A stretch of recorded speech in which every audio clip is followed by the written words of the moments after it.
जी नाज़रीन, national press club घारो जे सदर मलीर जे सहाफ़ियुनि सां गॾु गॾा प्रेस क्लब आमद नए शामिल थींदड़ टीम खे वाधायूं, गुलनि जा हार, अजरकूं पारायूं। गॾा प्रेस क्लब मज़लूम माण्हुनि लाइ हक़ सच जो आवाज़ आहे, जेको हक़ सच लिखण खे पंहिंजो क़ौमी फ़र्ज़ु सम्झे थो। ख़ालिद अज़ीज़ जतोई चयो त सहाफ़त हिकु ज़िम्मेवाराना पेशो आहे। जंहिं हक़ सच जे कलम सां सचाई कई, उन पंहिंजो क़ौमी हक़ अदा कयो।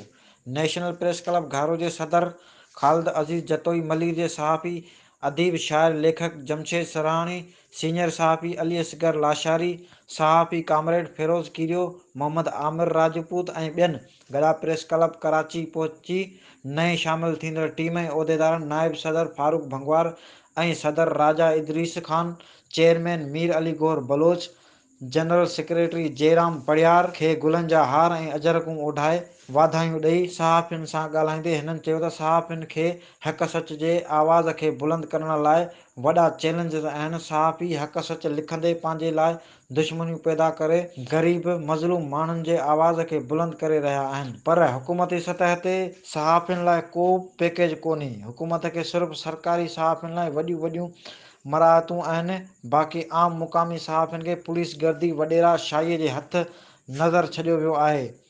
जे वॾेरनि ऐं पुलिस लाइ चमचागिरी करे त आशिरवाद मिले, जे उन्हनि जे ख़िलाफ़ लिखे त कूड़ियूं एफआईआरूं कटियूं वञनि थियूं।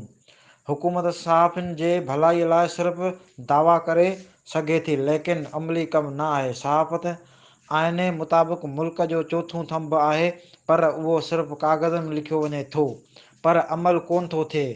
उन्हनि वधीक चयो त गॾा प्रेस क्लब में सीनियर सहाफ़ी फारूक भंगवार जो पंहिंजी टीम समेत शामिल थियणु ख़ुशि आइन आहे।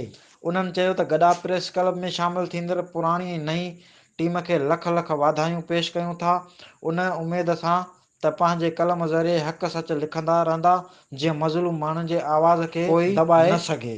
कैमरामैन टीम सां गॾु सालिम डायरी, मेगा न्यूज़, कराची।